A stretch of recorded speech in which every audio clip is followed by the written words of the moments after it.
once again, thanks for joining us. How have you been and how's your day going? Thanks for having me here. Yeah, my day started well with outdoor training in Bronte. Very Awesome. lucky to be able to do outdoor training at the beautiful beaches of Sydney. And day has been pretty good. And I thought I would brighten up everyone's day, evening, whenever you look at with my yellow jumper, which we might get to at the end why I picked that one. Cool. Cool. And tell us, look, if you could just share with our audience looking at this back, watching this back, a little bit about your background and your journey in becoming and getting involved in the health and wellness industry, your studies or anything you want to share.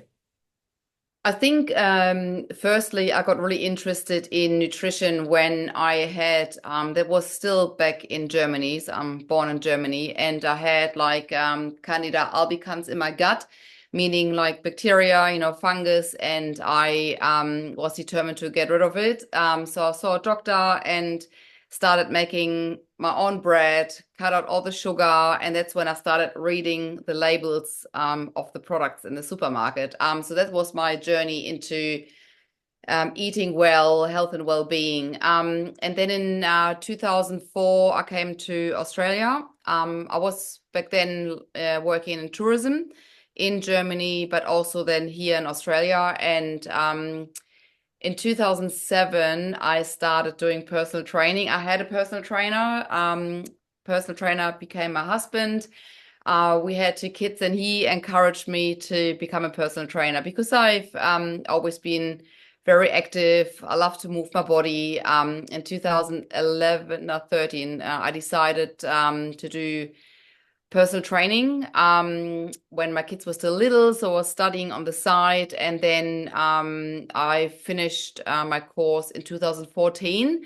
And then initially I worked alongside my husband, gained a bit of experience and started, cheap personal training for friends and stuff. And then it just grew. And initially I had the business, I guess, with my husband under one name. And then when we separated, I had to come up with a new name for my business. And I always had the word align kept coming up for me. And but you never know, is this the right decision or not? But I remember walking down Coogee Bay Road, and there was a girl walking in front of me with a jumper on, and it said align. I'm like, okay, that's it. And because I do more just than personal training, as you mentioned before, Yeah. I wanted to have a broader name. That's why I chose holistic health, because it's just so much more than just lifting weights. And I think align for me stands for having your body in alignment on all different levels, from physical, spiritual, emotional, and mental. So that was my the reason why I chose that business name. That's such a good description that you give, Shireen.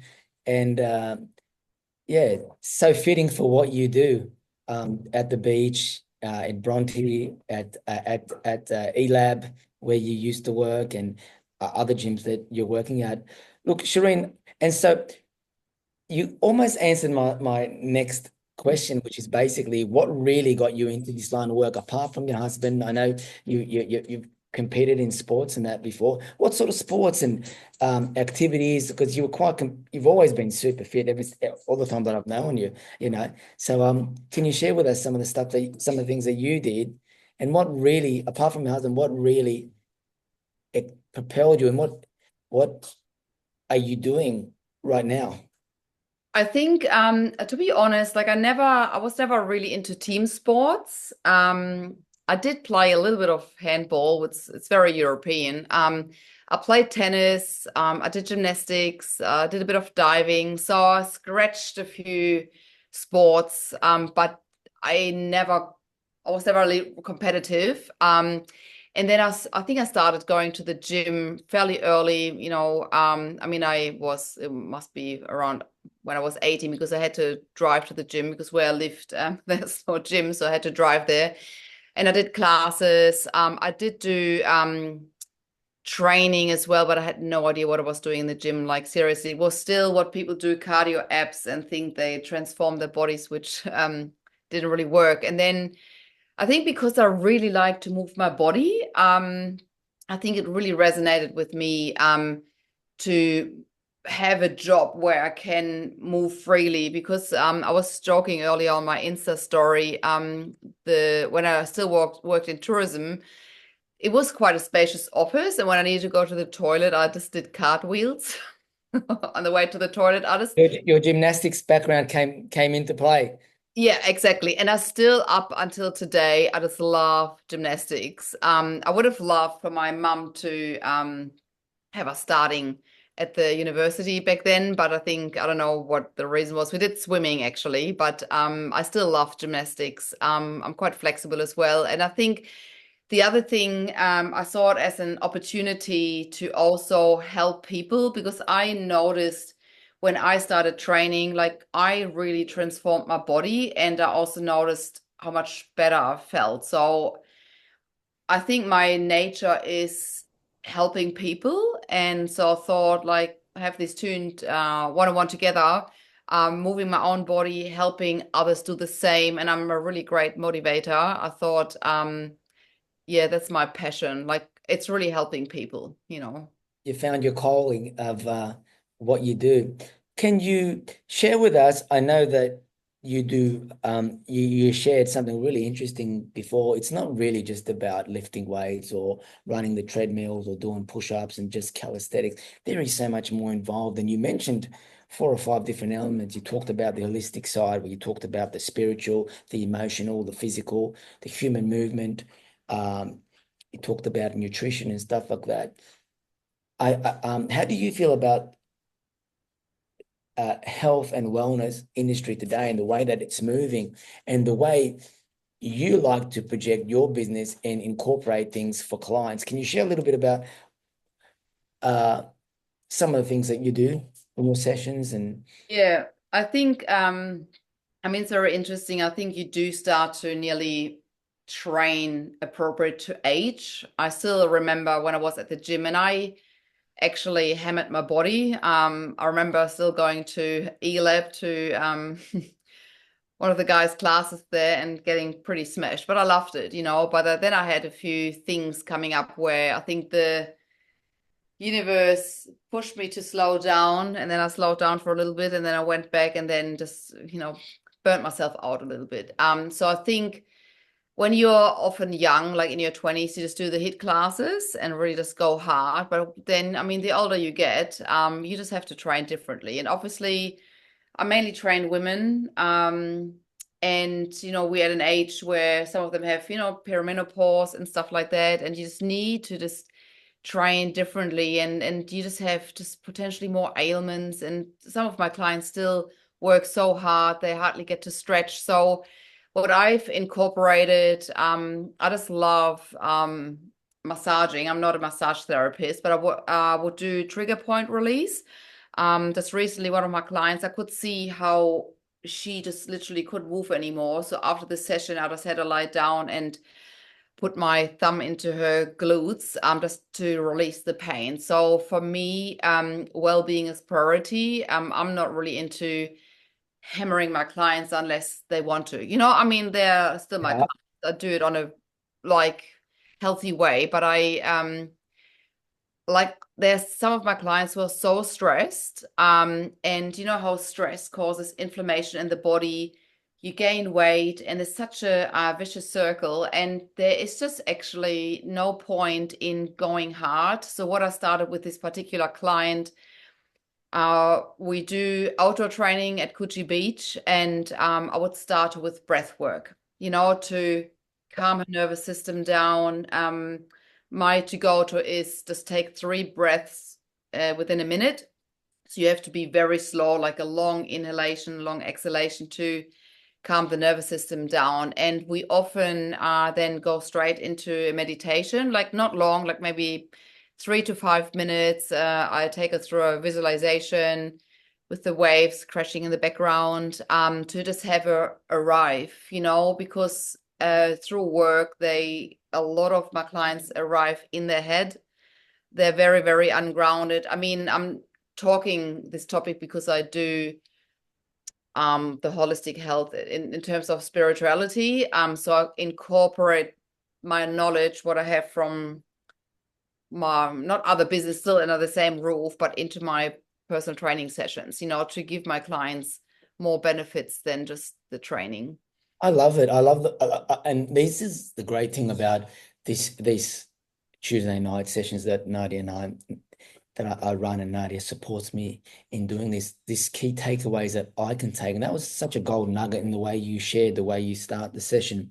And this is, I'm actually going to do a video, and it's prompted me. I was thinking about it before I came onto Zoom with you and Nadia, and I'm going to take a video of my morning routine and show, because what you shared was so deep and so inspiring in the way that you start your client first, starting off with breath work, as you said, talking about the mental side, and then obviously taking 3 slow breaths per minute, and in the inhalations and holding it, and then exhaling, and just overriding your central nervous system and slowing you, putting you in a parasympathetic state, as you mentioned. But so good, this is the great thing about interviewing people and that, and what the key takeaways that I can take. And anybody watching this back who's training, doesn't matter what level you are at, or you're an elite athlete, or just a person who's just works really hard and you just want to put yourself in the zone before training, you come down to the gym or in the park, that's a great little tool to do, like for a minute or two, and 5 minutes even, and go through it, and perfect. So yeah, what a great share, Shirin. Thanks for that. Yeah, no worries. Shirin, I know you've been involved in this fitness industry for such a long time. You've done so many different things. As you said, you've done diving and all the competitive spots. You just scratch the surface on different things.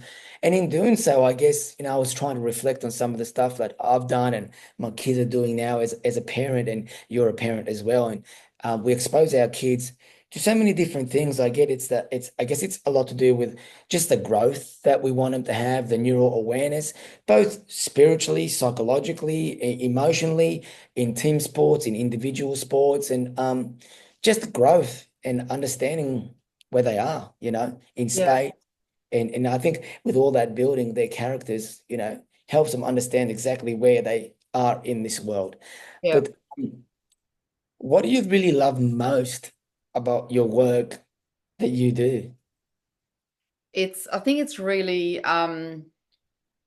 I basically, what I do before my clients come in, because I do a lot of spiritual work, I would screen my clients. Okay, I just today actually wrote a blog post on my webpage, and it's about intuition, and I had a few examples of why this relates to my personal training business, because I have my clients coming in, and for me it's like this inner knowing that I have. So I screen my clients that I can just tell, do they want to chat?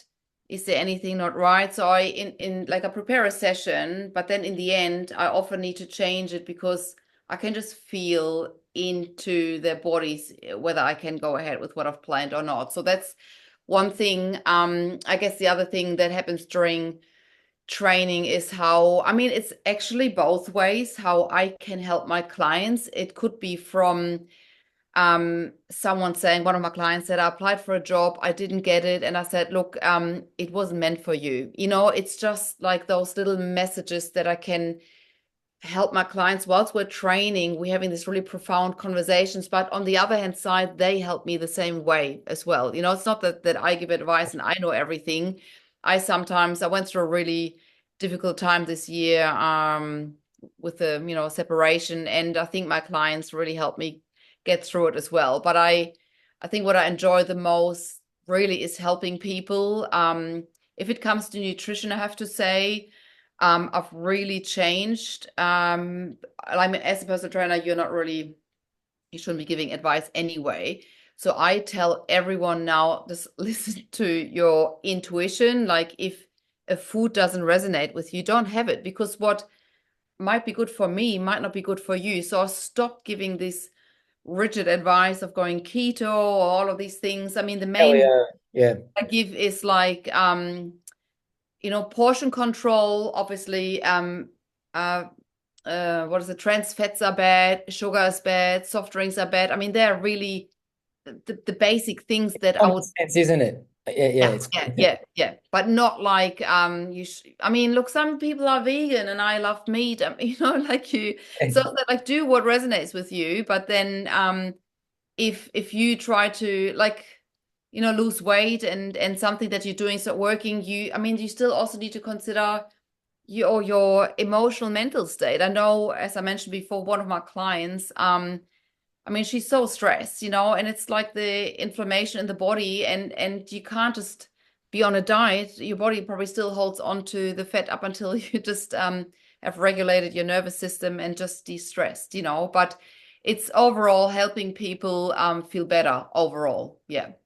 That's great. That's a great share. And it really is true. Like I know that I tried to do a couple of different diets, keto diet. I tried the paleo diet. I had a really good go at paleo diet. Then I went into the vegan diet, which I followed the medical medium, which was really cool, really interesting. Yeah. It opened up, and I just like chicken and that too much, to be honest with you. I don't eat too much red meat in that, but I like chicken. I like kangaroo meat and stuff like that. But I learned a lot from it. I learned more about gut health. I learned more about like just detoxing my body, like and just have a routine every day. And I guess it really is like very personal, isn't it? It's very intimate. A personal diet is really, really intimate, and I mean, you can guide people based on certain principles that are basic principles, like sugar is not good, too much sugar or too much fat, etc. But everybody's metabolism, everybody's structured differently. There's some people that have got pre-existing conditions that you can't, they've got allergies to peanuts, or they've got allergies to strawberries or mushrooms or anything, Right. So that is so interesting. Can you tell me about some of the experiences that you've had and some of the clients that you've worked with over the years, some of the great transformations that you were able to make, or they were able to make while working with you? And I'm sure some of the viewers tonight or watching this back would love to listen to some of your stories and what you have to share. I need to click. Hang on a second. Something just happened here.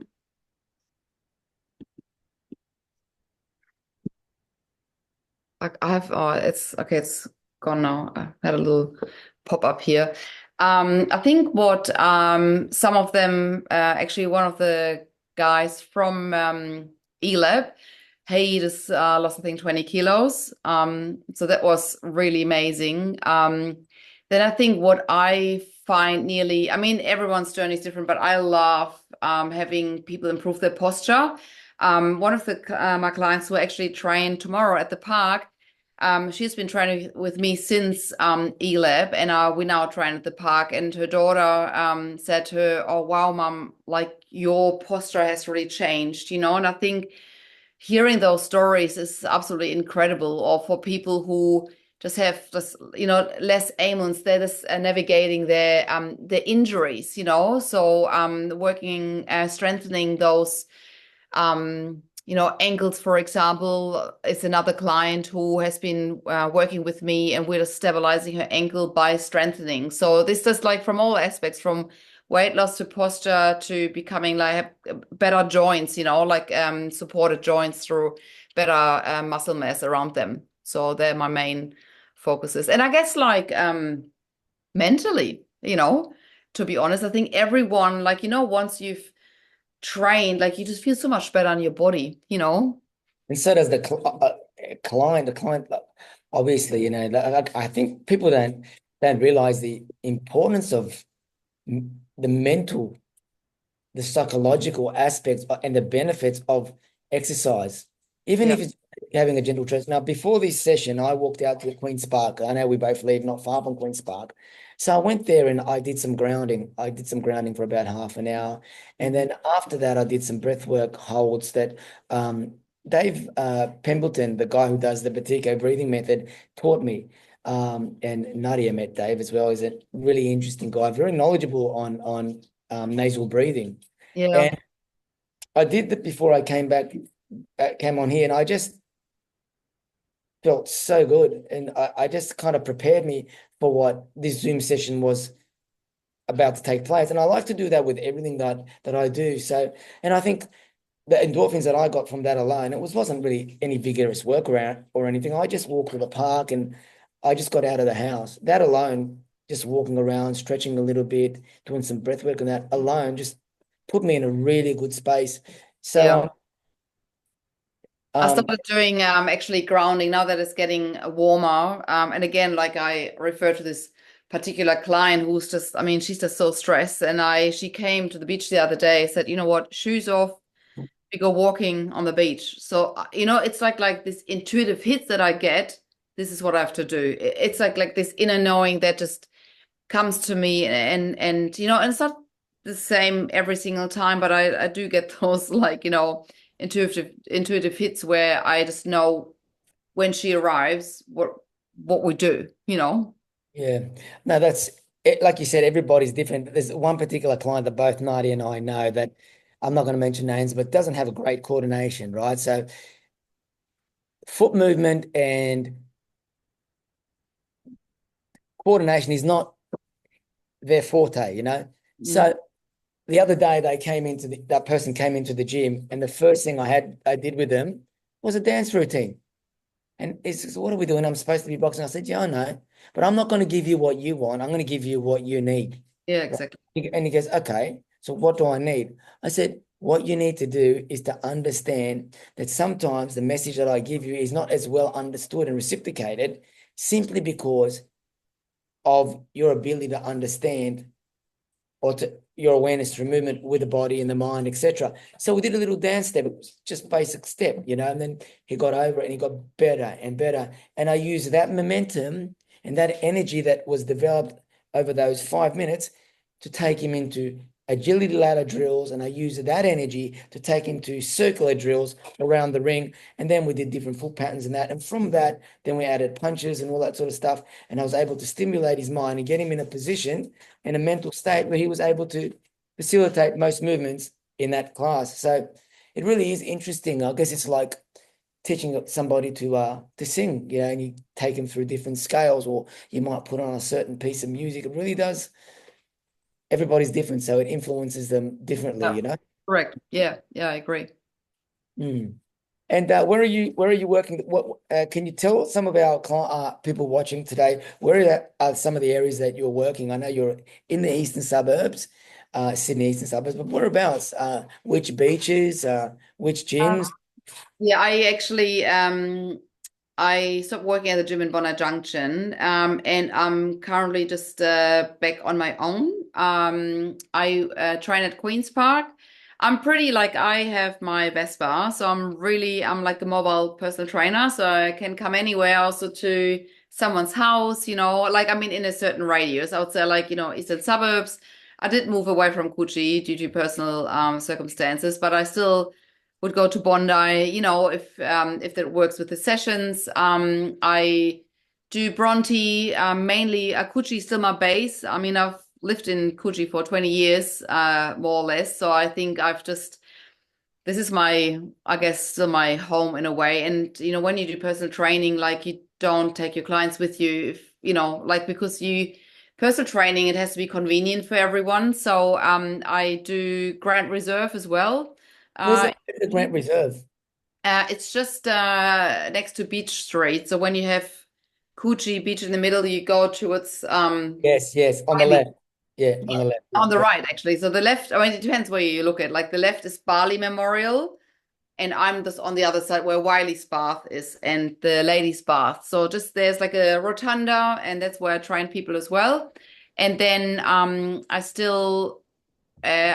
have a garage gym that I work out of, that my husband and I during COVID had to find a like alternative what to do. So we transformed the garage into a gym, and it's just amazing. We've got like mats on the floor, we've got a chin-up bar, we've got weights up until 45 kilos that I can't lift, but it's good to sit on. And I've got, resistance bands.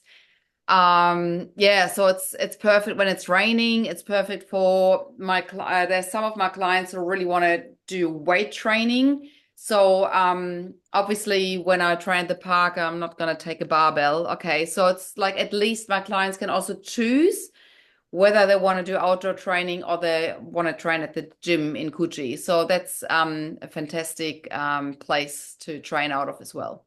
It's amazing that, that whole time through COVID, the transformations and the strains that it put on people like us. I own a gym, and I was forced to work out of my garage or work out in the park, Queen's Park we all use. And I went to Bunnings and I bought these floodlights and I turned them on early in the morning. And sometimes when I was training, and I would get there before everybody, so I would get there about 5 o'clock, and there was foxes running beside me, and it was just funny, and I was kind of making a little bit of noise so they'd keep away from me, and then eventually the light would come up.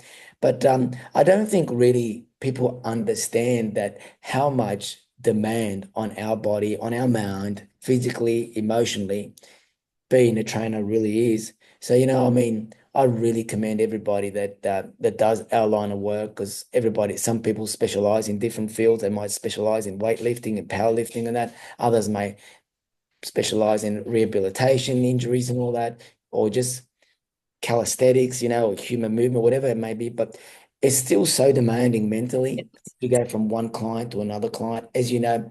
And there comes a time, like you talked about grounding and that you and we need to recharge. We need to make the time to go to the beach and, soak in water, have an ice bath, meditate, and get quality sleep. And before you know it, the day's over and we're up for another day. Yeah. So yeah. There's a few factors actually. I mean, I personally, I've been a member at Titan Fitness at Coogee for a long time, and I mean, really great gym. But during COVID, I think I've just generally have become really sensitive to noise. So I find it bit of a struggle because I went to Virgin as well. Wanted to apply for a job, and I just it has killed me, like the grid trainer screaming in one corner, and I can't actually handle too this. much noise. It's just too much noise, and it's not a functional conversation like you and I having. It's a conversation to just come on, let's go. And yeah, I can understand if you just want to push, but I think when you become more aware and you understand so much more about the science of exercise and the human body and the benefits in that, there's more than just yelling and just push. Because like you said, I refer to this a lot. I had a 92-year-old teacher and a trainer before he passed away, God bless his soul, Jimmy Williams, and he never yelled at me like, come on, push. Everything was just on the visual. He would watch me shadowbox. He would watch my balance. He would correct me and critique me. He would teach me different rhythm patterns, etc. And I never ever broke an incredible sweat training with him, but it really worked my mind. And from that, I was able to evolve and transcend that to other areas as a teacher, as a coach, and into my own personal life and everything that I do. So you're right. You're so right about there's so much more than as an outdoors, you've got, what the trees give you, the beach. It's kind of like it's actually charging you. And I mean, you're right. Like I have days, I get up at 5 o'clock, and it's just, and it's also, it's not that which I couldn't really do, sit in front of the computer all day long, but you have like this. You go from one client to another, you have this constant conversations, and they can be draining as well, and then because of the outdoor training, when I do the outdoor training, I carry the weights in my bag up and down, Coogee is very hilly, and it is, it's draining, but I still I just love that job so much. I used to work in a bakery as an apprentice, and part of my job was to run out the front and serve the people at the counter, come back and bake the cakes. And sometimes I would be making these Lamingtons. Well, I know in Germany you don't make that stuff. You make like a proper cake, But as a pastry chef, there's a big difference. I'm talking from philosophy and understanding of, real cake baking, But, I'll be doing this and I have to wash my hands and run out the front and serve a few people, chop up, put the bread through the machine, chop slices and bag it up, etc. Serve people for about 5-10 minutes, come back and keep going with my work. And I found that so mentally draining. But I think if you have like back-to-back clients, 5 clients, like I do 4 in the morning, and then you come back in the afternoon and you've got group classes and more one-on-one personal training class, you're consistently having to kind of adjust, modify your energy, Correct. lift your energy. Yeah, and it is mentally very draining. You're right, 100%. And then you might have a client who's just, on the other hand side, because we are the ones who have to motivate the client. So you can't just really rock up and be in a bad mood. Like, you at least, have to kind of fake it. But on the other hand side, you could also have a client coming in who's just not in great spirits and just draining you as well, So it's a bit of a fine line, like where you just have to nearly sometimes even protect yourself, or that they don't get into you, you know what I mean? So that you just kind of set some boundaries and say like, oh, that comment like just stays there, Yeah, I had a guy in my gym and he was really into spiritual healing and that. It was an old guy, but very knowledgeable. And he used to say to me, cut the energy, cut the energy. And if somebody couldn't pick something up and they were struggling with something or something, I'd say, okay, have a drink of water, and I'd walk away from them. I'd walk to the other side, bring up, wait half a minute, and I'd start talking back to them, and I'd say, okay, let's go again, and then we'll start doing some stuff. But I think sometimes we just get pulled in, like you said, you get pulled in and you get drained, exact energy. Correct. But Shirin, it's been really cool talking to you today. I know that some of the viewers may want to know a little bit more about what you do and how to get in contact with you. Would you like to share how could they get in contact with you? How could they, if they want to, is there a website? Is there an Instagram or your social media page like Facebook and that? Could you share? Yeah. So my webpage is www.alignholistichealth.com. And the same is my Instagram, so is my Facebook page. And so what was important for me also about this talk tonight is I just wanted to like dive into this niche of, I'm just not like just the personal trainer who's just giving you the weights and you do the reps. Like for me, it's just so important to look at your overall well-being, how I can help you just on a different level, from, as I mentioned before, like mentally, spiritually, emotionally, help you just even whilst you're training with like tools, could be just from an affirmation. I do wanted to touch on just really briefly, I do the Metatron color healing. It's just like it's a form of Reiki, I would say. I obviously, as the word says, I work with colors and with light. And the reason why I picked this jumper, I could ask you, so when you look at this jumper, what comes up for you straight away? Right. Light. Yeah. Yeah. Sunflower. So it's basically I was gonna say you look like a sunflower, like a Tweety bird, it's something bright. Yeah. I think that's really true.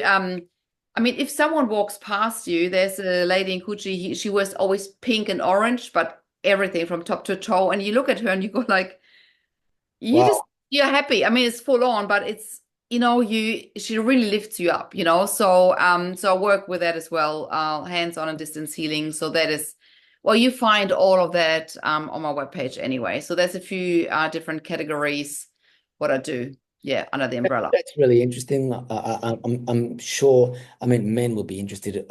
Some men will be interested, but a lot of women will